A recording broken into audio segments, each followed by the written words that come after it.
Shalom adik-adik semua. Perkenalkan, nama saya Dr. Claudia. Anak-anak Tuhan yang berhikmat di masa pandemik ini supaya kita bisa jadi berkat buat orang lain dengan disiplin diri kita sendiri. Pertama, yang paling penting buat kita harus selalu menggunakan masker kemanapun kita pergi. Penggunaan masker yang baik. Kita tidak boleh nih taruh masker di dagu, tidak boleh hanya pakai sebelahnya atau hanya nutupin mulut saja. Jadi kita gunakan masker yang baik, ini dicantolin di telinga. Terus di bagian hidung kita rekatkan seperti ini. Oke. Dan yang paling penting lagi, bukan hanya penggunaan masker saja, tapi kita harus selalu cuci tangan. Lebih baik kalau kita cuci tangan di air mengalir. Tapi kalau kita tidak bisa cuci tangan di air mengalir, kita boleh menggunakan hand sanitizer. Tetap dengan 6 langkah cuci tangan. 6 langkah cuci tangan yang disepakati WHO.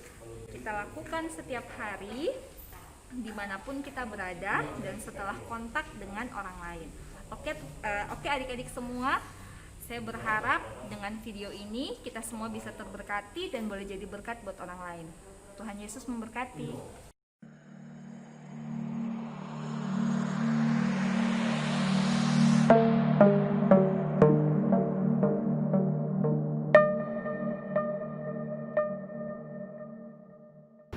Shalom.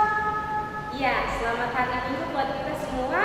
Hari ini kita berkumpul lagi di ibadah sekolah minggu online. Kita patut mengucap syukur karena kasih dan kebaikan Tuhan Yesus. Kita akan memuji Tuhan karena begitu baik kasih Tuhan kepada kita. Kita menyanyi pujian betapa baiknya Engkau Tuhan.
Mari kita berdoa.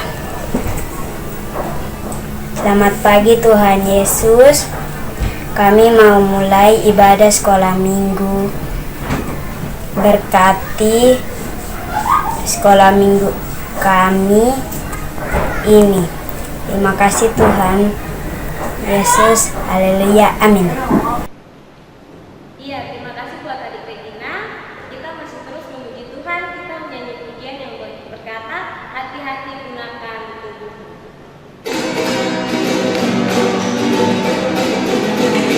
Hati-hati gunakan tanganmu. Hati-hati gunakan tanganmu. Karena Bapa di surga melihat ke bawah. Hati-hati gunakan tanganmu. Hati-hati gunakan kakimu. Hati gunakan kakimu. Karena Bapa di surga melihat ke bawah. Hati-hati gunakan kakimu. Hati-hati gunakan tubuhmu. Amin. Hati-hati gunakan tubuhmu. Amin. Karena Bapa di surga melihat ke bawah. Hati-hati gunakan tubuhmu. Amin. Hati-hati gunakan tubuhmu. Amin.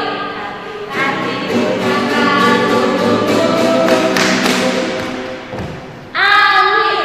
Karena Bapa di surga melihat ke bawah. Hati-hati gunakan tubuhmu. Amin. Ya, kita mau mengumpulkan persembahan. Persembahan ini nanti bisa dikumpulkan pada hari Sabtu, tapi juga pada hari Minggu jam 9 sampai jam 1 siang di gereja. Atau bisa dititip juga lewat orang tua yang pergi ke gereja. Ya, untuk mengantar persembahan kita nyanyi pujian yang berkata, betapa kita tidak bersyukur.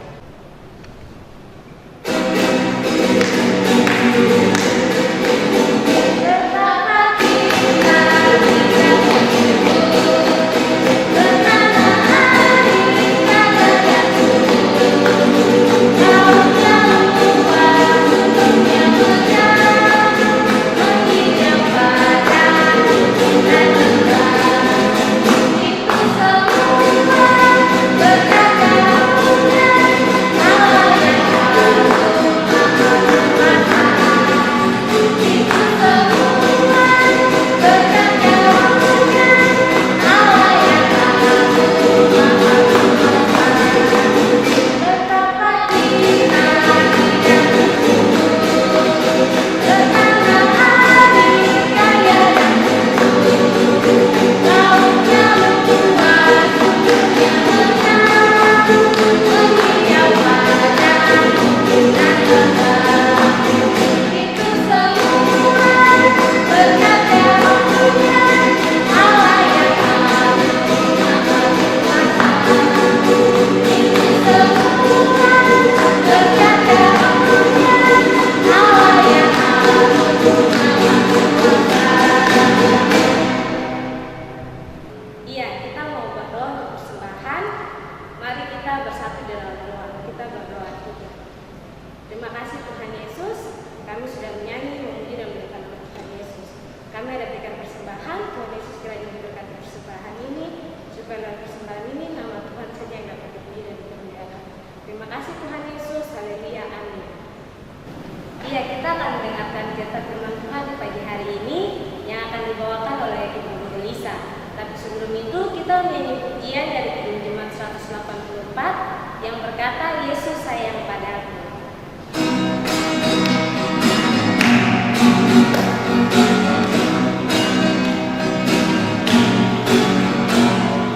Yesus sayang padaku, Alkitab berkataku, walaupun kecil lemah, aku ini miliknya.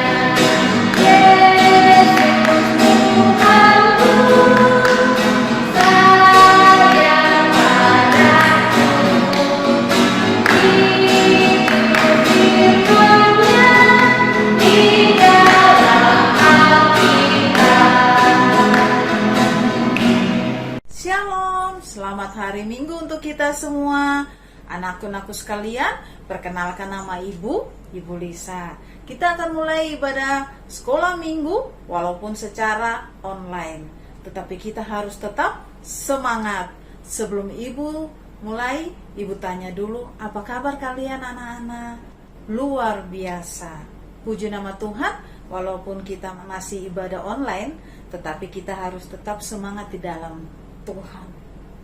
Ini karena berkat Tuhan Yesus selalu sayang kepada kita semua. Nah, anak-anak pagi ini kita akan memuji Tuhan dan belajar tentang kebenaran firman Tuhan bersama-sama. Sekarang kita akan membuka Alkitab kita. Ayo anak-anak, mana Alkitabnya? Kita buka bersama-sama dan membaca firman Tuhan yang terambil dari 1 Samuel 2 ayat 11 sampai ayatnya yang ke-26. Ayatnya dari 1 Samuel 2 ayat 11 sampai ayatnya yang ke-26. Nah, kalau sudah ketemu, sebelum membaca firman Tuhan, marilah kita berdoa untuk kebenaran firman Tuhan. Mari kita berdoa. Bapa di dalam kerajaan sorga, Alkitab telah terbuka di tangan kami semua ya Tuhan. Kami minta dengan kerendahan hati, kiranya Tuhan hadir di tengah-tengah kami, berikan Roh-Mu yang kudus, sehingga apa yang kami baca, kami dengar, dapat kami mengerti, dan dapat kami lakukan dalam kehidupan kami sehari-hari. Berfirmanlah ya Tuhan, karena kami anak-anak-Mu telah siap mendengarkan sabda firman-Mu. Haleluya, amin. Sudah siap anak-anakku sekalian? Kita akan membaca firman Tuhan dan teman kita dari Partai Berias akan membacakan firman Tuhan untuk kita semua. Bacaan Alkitab hari ini terambil dari kitab 1 Samuel 2 ayat 11 sampai dengan 26 dengan judul Kejahatan Anak-anak Eli. Lalu pulanglah Elkana ke Rama, tetapi anak itu menjadi pelayan Tuhan di bawah pengawasan Imam Eli. Adapun anak-anak lelaki Eli adalah orang-orang dursila. Mereka tidak mengindahkan Tuhan ataupun batas hak para imam terhadap bangsa itu. Setiap kali seseorang mempersembahkan korban sembelihan, sementara daging itu dimasak, datanglah bujang imam membawa garpu bergigi 3 di tangannya, dan dicucukkannya ke dalam bejana, atau ke dalam kuali, atau ke dalam belangga, atau ke dalam periuk. Segala yang ditarik dengan garpu itu ke atas, diambil imam itu untuk dirinya sendiri. Demikianlah mereka memperlakukan semua orang Israel yang datang ke sana, ke Silo, bahkan sebelum lemaknya dibakar. Bujang imam itu datang, lalu berkata kepada orang yang mempersembahkan korban itu, "Berikanlah daging kepada imam untuk dipanggang, sebab ia tidak mau menerima daripadamu daging yang dimasak, hanya yang mentah saja." Apabila orang itu menjawabnya, "Bukankah lemak itu harus dibakar dahulu, kemudian barulah ambil bagimu sesuka hatimu?" Maka berkatalah ia kepada orang itu, "Sekarang juga harus kuberikan, kalau tidak, aku akan mengambilnya dengan kekerasan." Dengan demikian sangat besarlah dosa kedua orang muda itu di hadapan Tuhan, sebab mereka memandang rendah korban untuk Tuhan. Adapun Samuel menjadi pelayan di hadapan Tuhan, ia masih anak-anak yang tubuhnya berlilitkan baju efod dari kain lenan. Setiap tahun ibunya membuatkan dia jubah kecil dan membawa jubah itu kepadanya. Apabila ia bersama-sama suaminya pergi mempersembahkan korban sembelihan tahunan, lalu Eli memberkati Elkana dan istrinya, katanya, "Tuhan kiranya memberikan keturunan kepadamu dari perempuan ini pengganti yang telah diserahkannya kepada Tuhan." Sesudah itu pulanglah mereka ke tempat kediamannya, dan Tuhan mengindahkan Hana sehingga dia mengandung dan melahirkan 3 anak laki-laki dan 2 anak perempuan lagi. Sementara itu makin besarlah Samuel yang muda itu di hadapan Tuhan.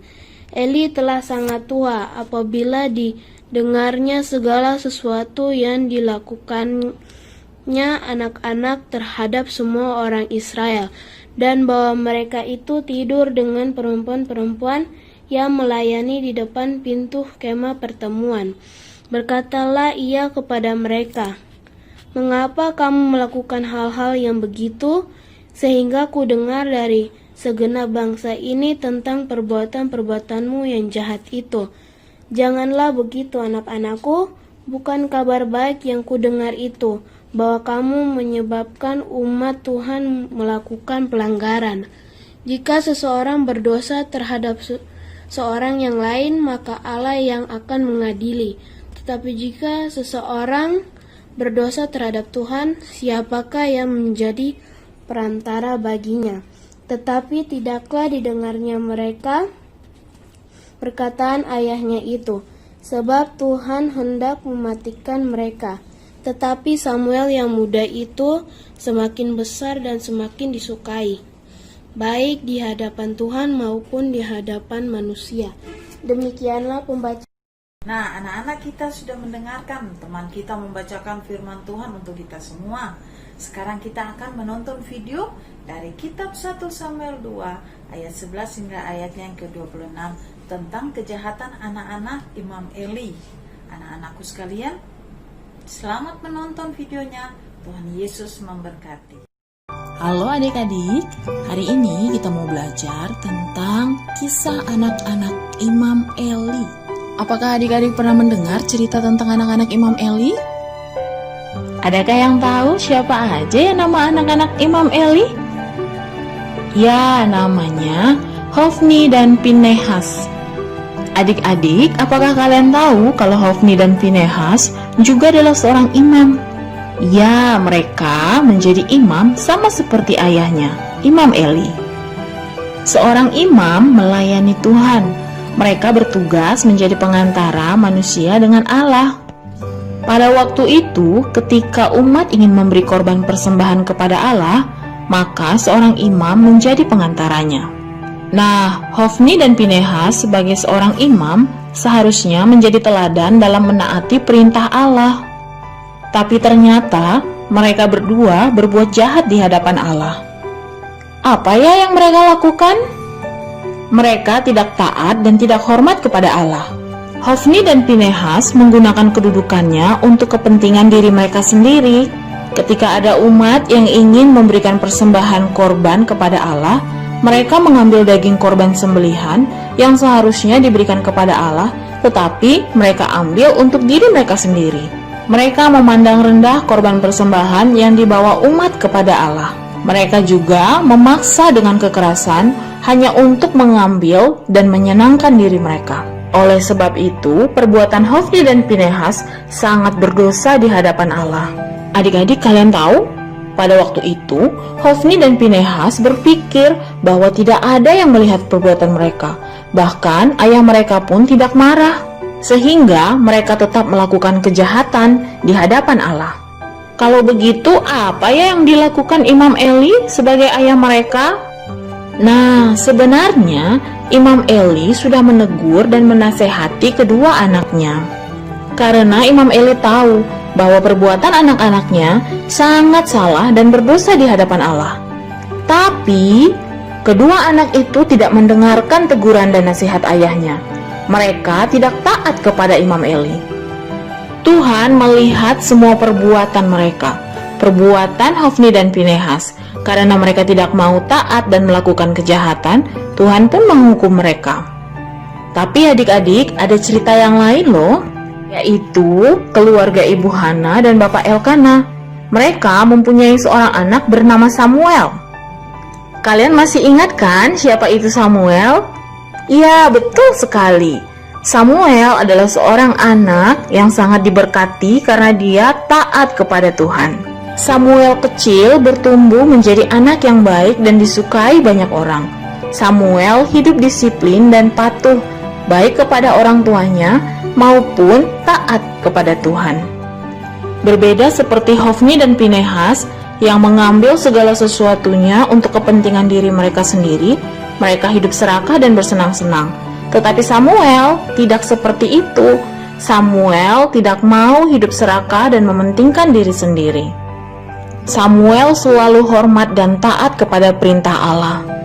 Tuhan melihat perbuatan Samuel, maka Tuhan juga memberkatinya. Nah adik-adik, kalian mau seperti siapa?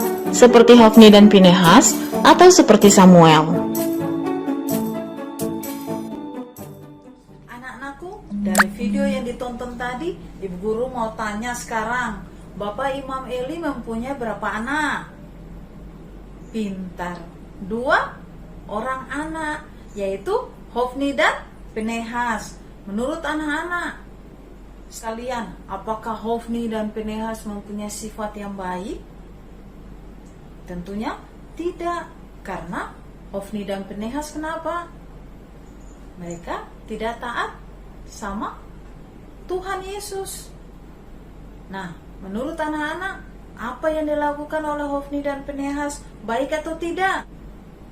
Betul, pastinya tidak baik, karena Tuhan Yesus melarang kita untuk mencuri. Tetapi Hofni dan Pinehas mencuri korban persembahan yang dipersembahkan umat Israel kepada Tuhan. Kira-kira apa yang dilakukan oleh Hofni dan Pinehas itu Tuhan tahu atau tidak? Betul, pasti Tuhan tahu.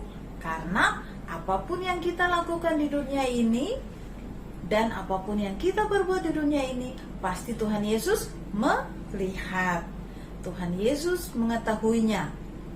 Karena Tuhan Yesus itu Allah yang hidup. Anak-anak semua, Tuhan Yesus itu baik, selalu sayang dan menjaga kita pada waktu malam dan pada waktu pagi hari. Dan kita harus taat sama Tuhan. Seperti siapa yang ada di cerita tadi, yaitu betul seperti Samuel, yang hidupnya disukai banyak orang dan hidupnya tentu diberkati oleh Tuhan Yesus. Anak-anakku sekalian, dari cerita ini kita sebagai anak-anak Tuhan harus taat sama perintah Tuhan. Selalu taat terhadap orang tua, contohnya mendengarkan sama mama dan papa kita, dengar-dengaran sama orang yang lebih tua daripada kita, dan kita juga terlebih harus taat sama Tuhan. Nah, anak-anakku sekalian, ada sebuah lagu sekolah minggu yang berjudul Mata Tuhan Melihat. Ibu yakin pasti adik-adik semua tahu lagu itu.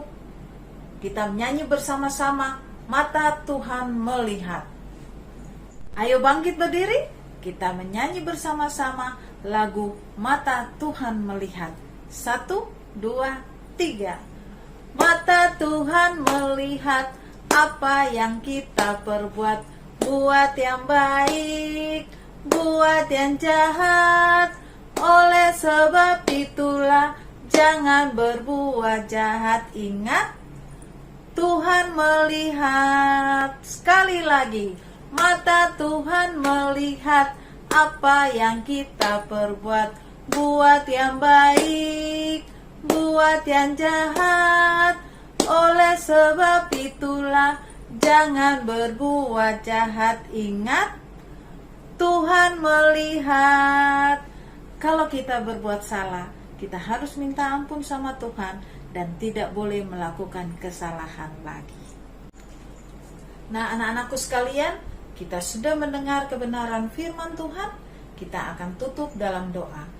Kita semua lipat tangan, tutup mata, duduk yang manis. Mari kita berdoa untuk firman yang telah kita dengar dan baca tadi. Berdoa itu berarti kita berbicara dengan Tuhan Yesus. Mari kita berdoa.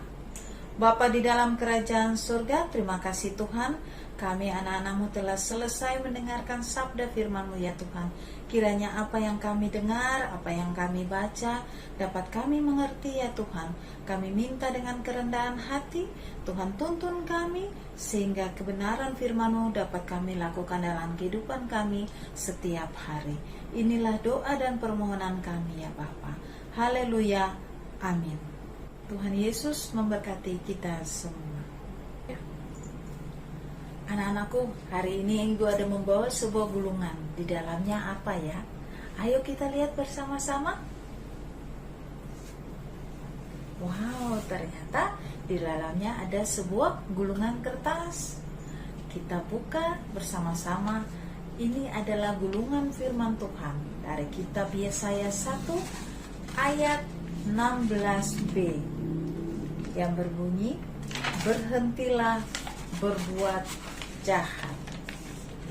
Jadi ini adalah ayat hafalan kita pagi ini dari Yesaya 1 ayat 16. Berhentilah berbuat jahat.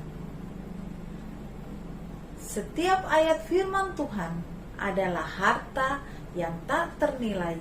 Oleh karena itu, kita harus memelihara dalam hati kita setiap saat. Selamat hari Minggu anak-anak. Tuhan Yesus memberkati kita semua. Adik yang Tuhan Yesus kasihi, kita akan menerima berkat. Guru ajak kita bangkit berdiri. Kita akan menyanyikan lagu Bapa Terima Kasih dengan sikap berdoa.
Shalom.